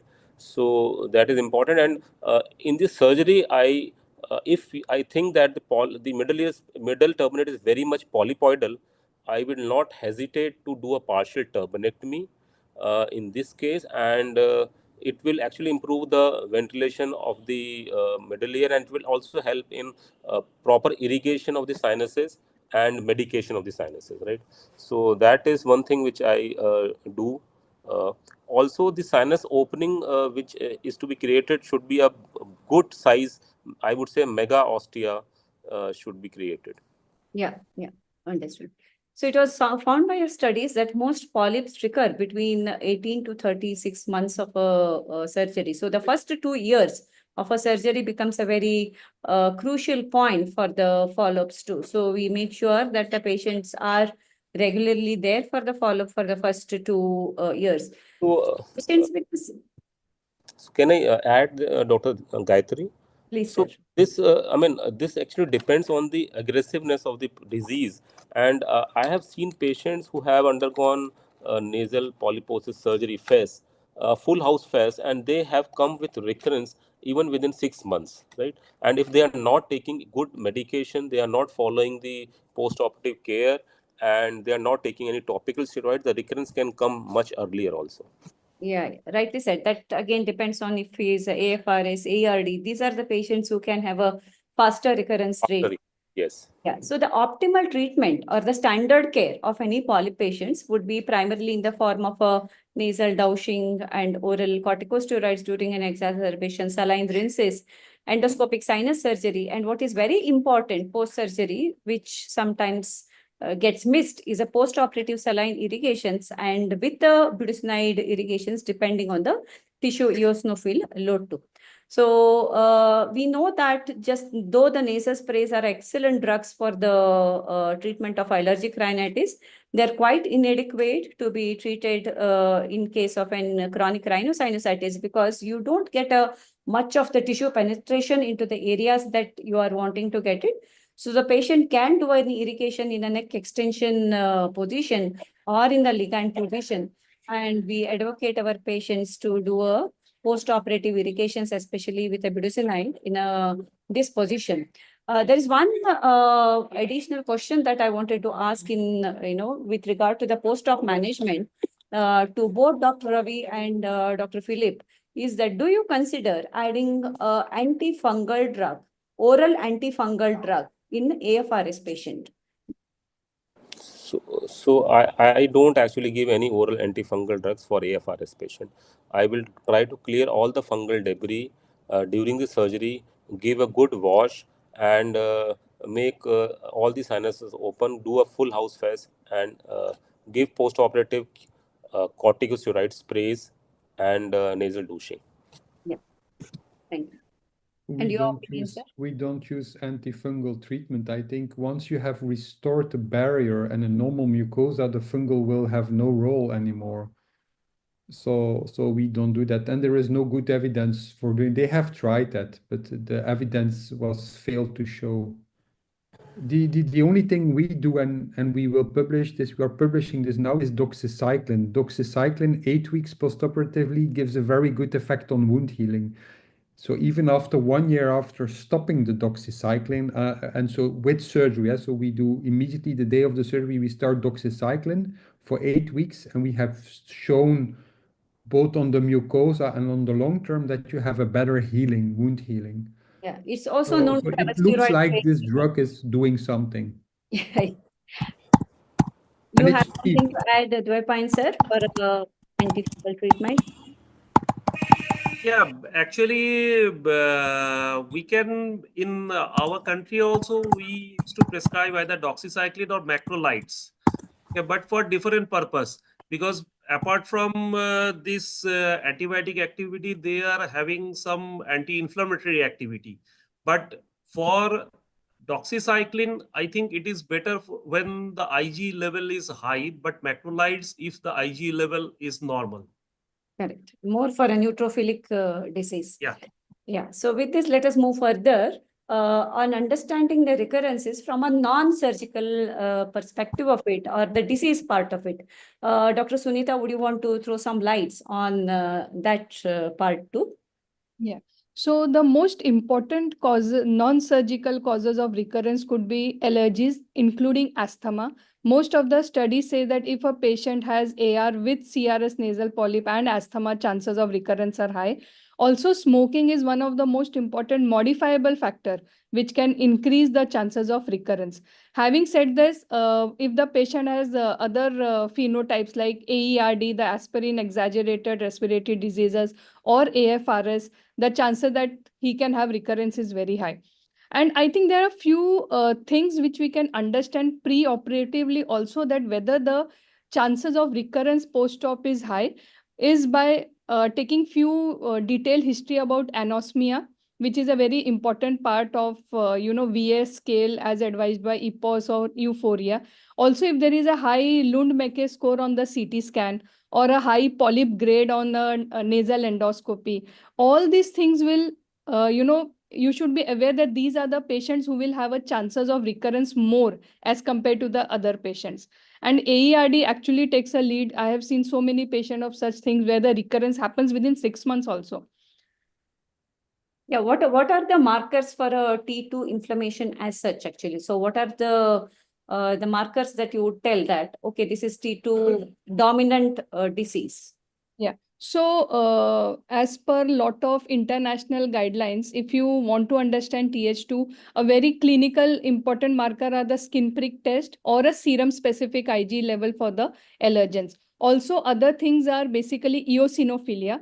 Now, eosinophilia can be a blood eosinophilia, where we see almost more than 250 absolute eosinophilic count, or more than 6 in the field. Also, a tissue eosinophilia from the nasal polyps which we remove. More than 10 high power field is what is suggested by EPOS guidelines. But if you see some Japanese guideline, they say more than 70 high power field. So there are some variation, but I think more than 10 is good enough. Also, a total serum Ig level of more than 100 is quite indicative of a Th2 type of marker.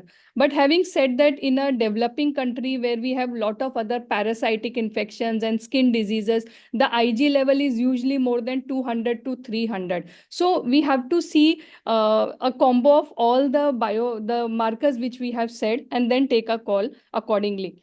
Also, there are some many things which papers suggest, like a nasal smear and Ig levels in the smear and all, but these are for research purposes and they are not easily done in India. We also tried a nasal smear eosinophils, but we were not successful, because by the time the sample reached from the OPD to the pathologist, it was dried up and they were not able to see the cells. Yeah.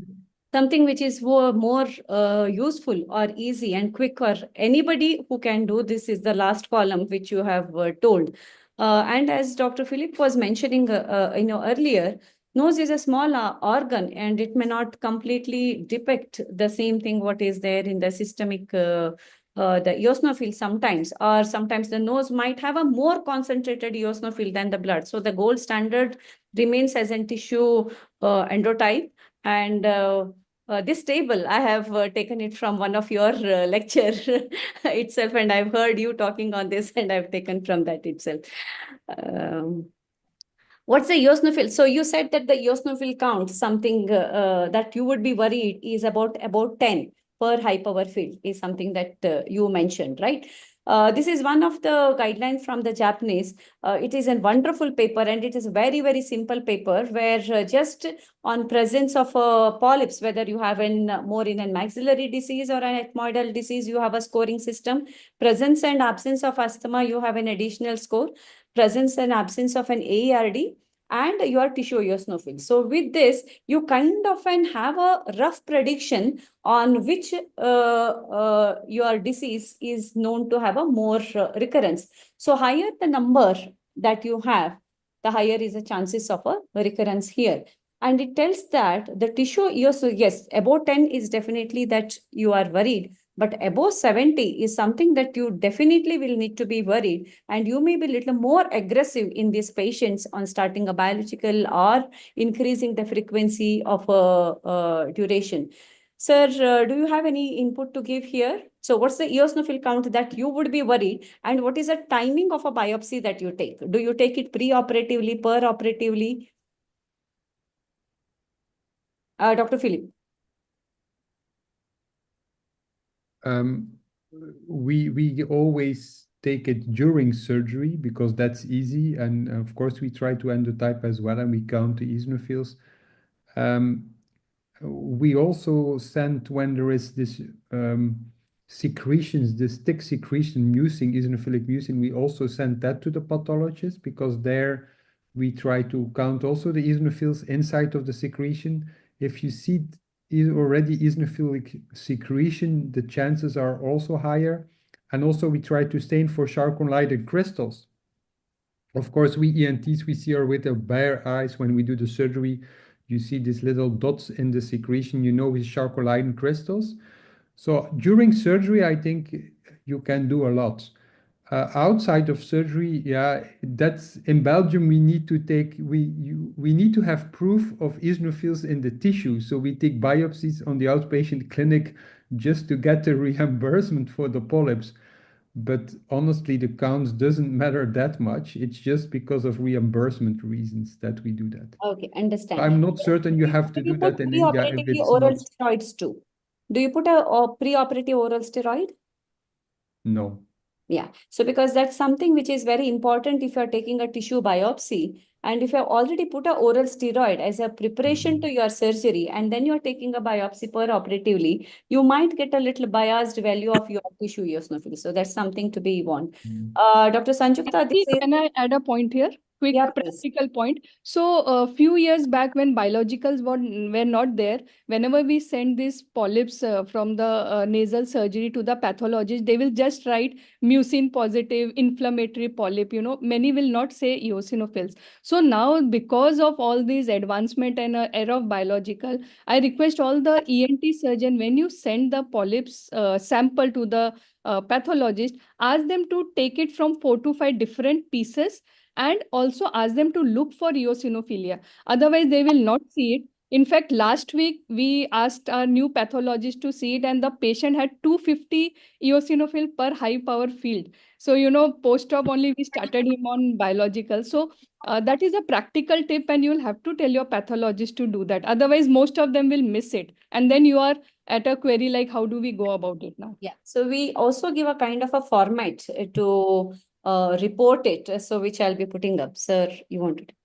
Yes, I want to add that next to eosinophils, now I also try to get an estimate of the neutrophils, whether they are very high, because if you have next to high eosinophils, also very high neutrophils, that's your most problematic patients, to my opinion. And but pathologists don't like to count the neutrophils because it's a lot. So, I always ask whether they want to give some estimate of eosinophils and neutrophils. And what we now do see in all our results is when you have the combination of neutrophils and eosinophils high, that's the worst patients. And that's where we still struggle also with the biologicals. True. The mixed kind of a pattern which we put it in the beginning of the talk. So you should also ask always for an estimate of neutrophils these days next to eosinophils. That's a good information and a suggestion, sir. Thank you. Dr. Sanjukta, this is for you.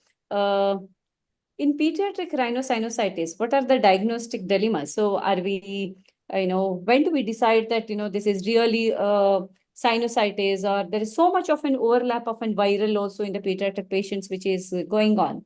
So what are your inputs on this? Thank you, Dr. Gayatri, and thank you, organizers, for letting me be on this wonderful session.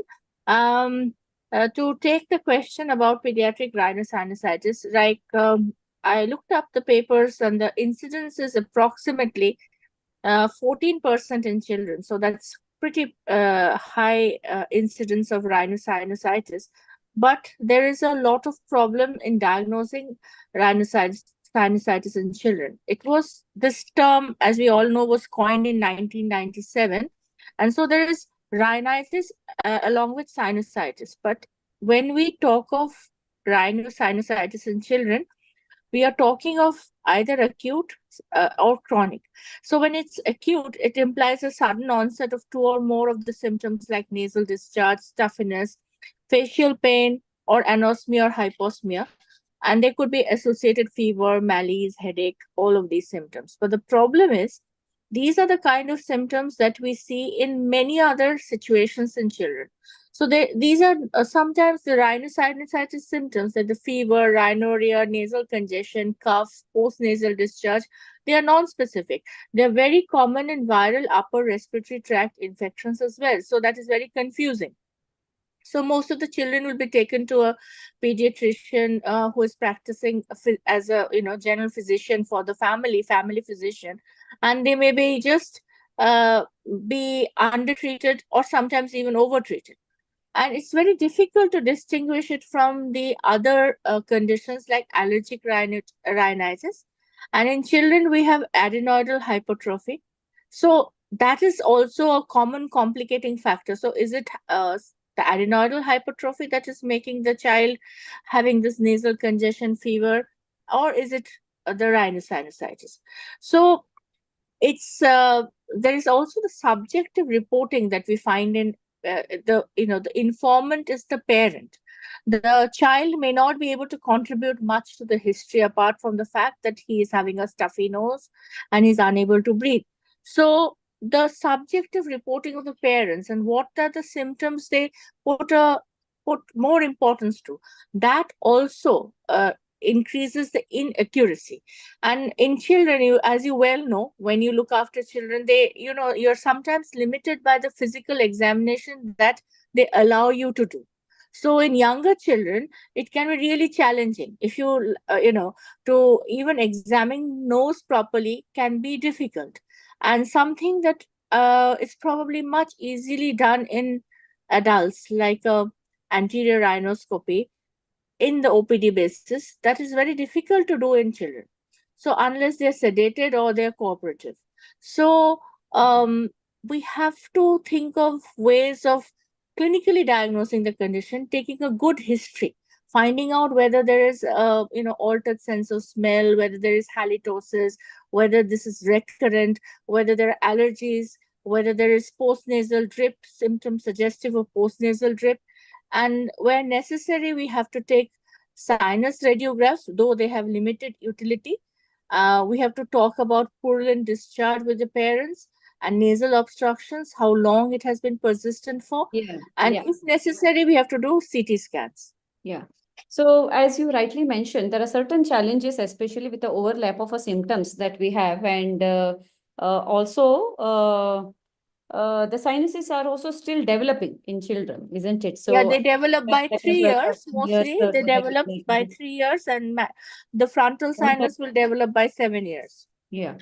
So, but of all this, still the most contributory factor still remains to be from the inflamed adenoids, is what we have seen, and few other things which were seen to be associated with the pediatric rhinosinusitis was also as in parental smoking, and also GERD was highly associated with the pediatric sinusitis too. Yes. In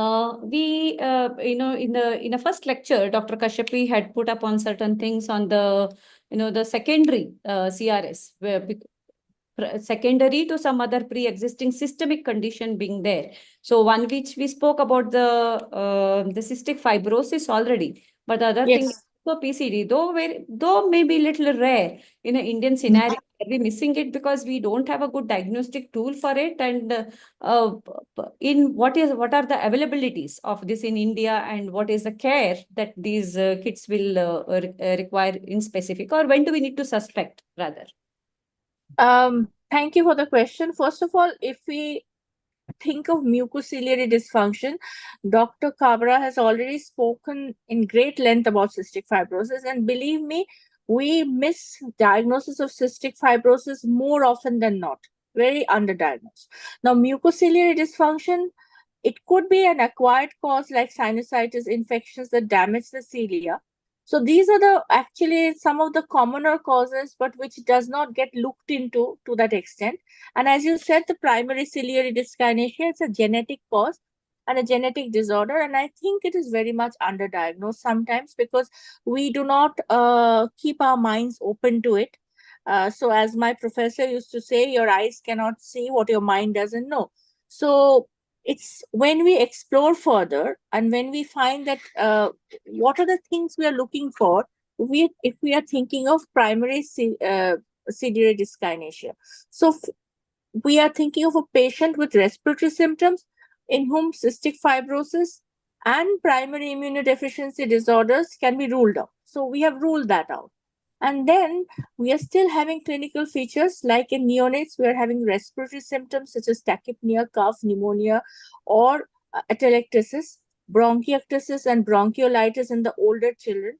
Now pediatric, extends up to 18 years. So we have seen children with segmental bronchiectasis, repeated bronchiolitis. So we have to have our antennas up to diagnose those children with possible PCD.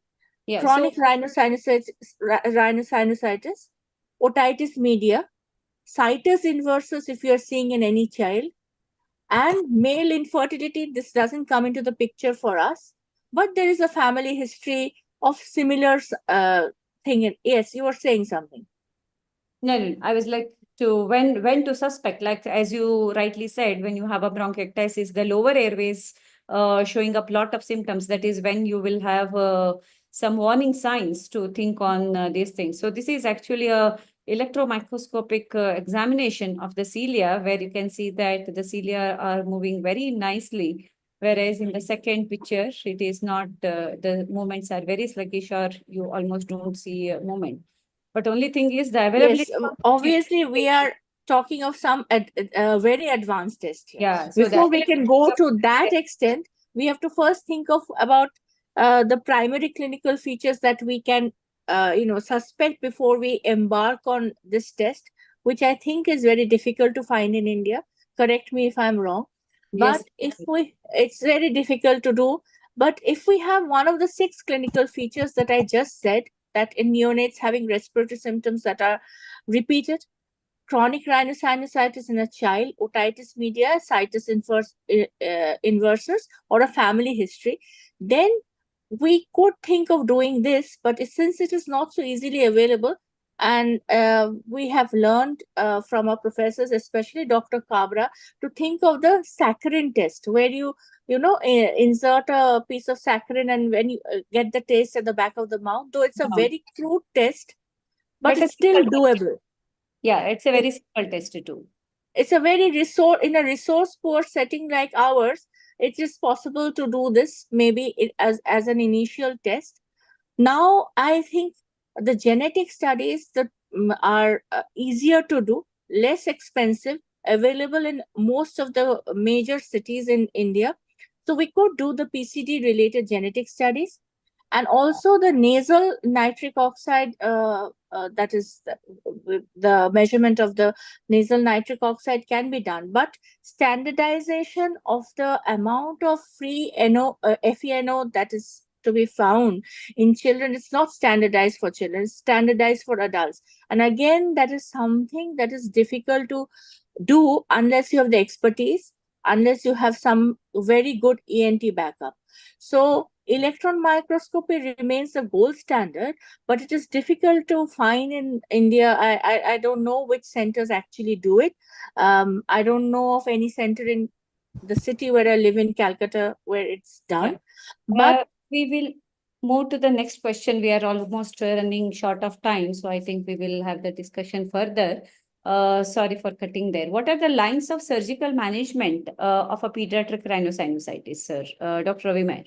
Okay, so basically, the pediatric rhinosinusitis, the mainstay of treatment is medical, and if there is a chronic rhinosinusitis which is not responding to medical management, the first line of surgical management can be adenoidectomy, and this is because of the fact that adenoids actually can cause a nasal obstruction, chronic nasal obstruction, and they can also be reservoir for infection, right?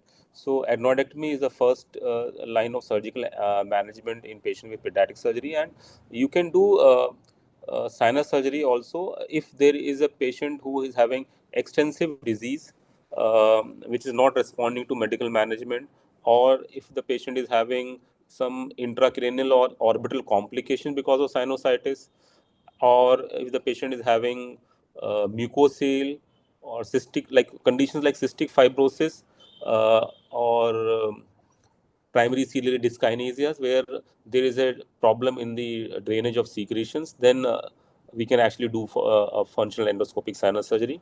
And we can actually do a limited FES or maybe a balloon sinuplasty also if the patient is having some limited disease.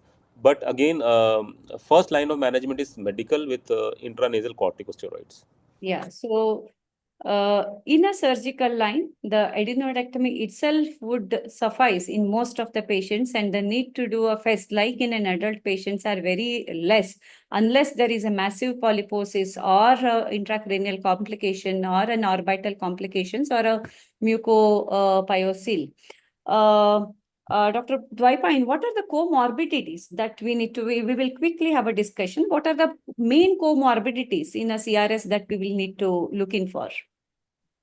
Yeah, as we have already discussed that the main comorbidities we should look for, that is allergic rhinitis and this lower airway disease like asthma, because this is one airway, one disease.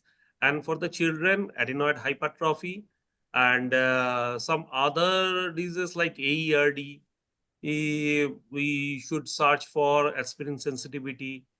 And along with this allergy and adenoid for the children, and we may have some rare problems like immunodeficiency or some other granulomatous disease in case of chronic rhinosinusitis. But the most, and for each and every patient, we should search for allergic rhinitis and lower airway disease, that is asthma.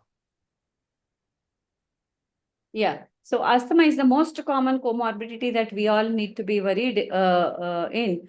But in certain conditions where you are seeing a lot of recurrences, or despite your standard care that you have been having some issues. So some other things to look in for are the autoimmune disorders and also the primary ciliary dyskinesia, which Dr. Sanjukta explained very well. Dr. Sunita, can you quickly tell us, as an allergologist, what are the allergy workup that you do in a CRS patient? So we just discussed very quickly, if the patient has allergic rhinitis, go for some skin testing, skin prick test, or a serum specific IG level. And if there's some comorbid allergic condition, we can do the recent advances like a CRD, in food allergy patients and all, because most of these patients will have multi-allergy syndrome also. Then we need to do a peripheral CBC for eosinophilia, or, nasal histopathology for a tissue eosinophilia, and a total IG level when you have to give some biological to decide on the dose, especially for omalizumab. So these are the basic daily thing we do. And if there are polyps, definitely we can go for a CT scan also and grade the severity as per the LM criteria and so on. And a DNE, a diagnostic nasal endoscopy, is also very important to understand the disease and rule out other pathologies.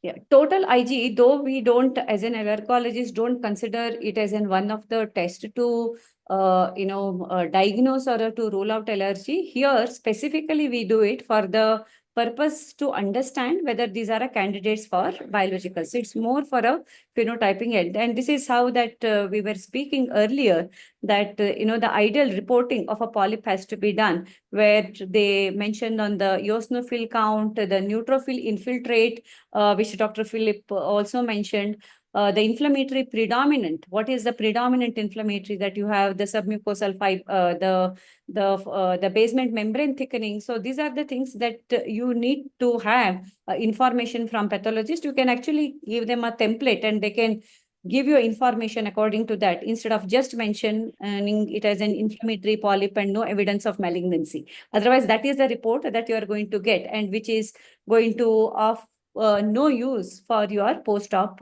management. Dr. Sanjukta, over to you again. I think this discussion came up again and again, but what's the role of allergy and immunotherapy in CRS patients? Are they as evident as how we use it in allergic asthma or allergic rhinitis?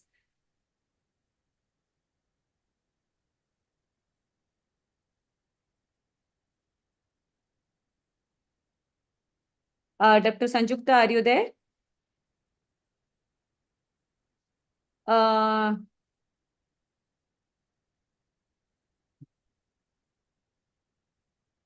Yeah, so I think this we already discussed that, though the level of evidence is very poor, that there has been improvement in the objective endoscopic scoring, improvement in the radiographic scoring, and the necessary revision surgery too. Sir, last one question to you. When do you decide not to operate? Dr. Dorpine.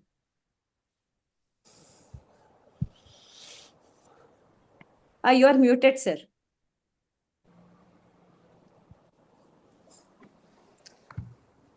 Yeah, so we used to get some of the patients with repeated surgery, 4 times, 5 times, 6 times surgery. So in those cases, it is always better to search for the disease factor and not jump into the next surgery, because in some specific disease spectrum, it is not prudent to go for repeated surgery. So in those cases, it is always better to avoid the next one and search for the disease factor, and we can search for some disease modifying agent to give proper response to that patient. So repeated surgery 4 times, 5 times, I think in those cases we should be very skeptical if there is no grave consequences or impending complications. Yeah, rightly said, sir. And that is the place where we are thinking of a biologicals, and we have already discussed on when to start a biological, the typical type 2 disease. So the approved biologicals for a shortage of a time, so I'm going to just wind it up with key points. So the approved biologicals for an CRS with nasal polyps are the omalizumab, dupilumab, and the mepolizumab. And though that for an Indian scenario, we have only omalizumab and mepolizumab being available, dupilumab is not yet available in India.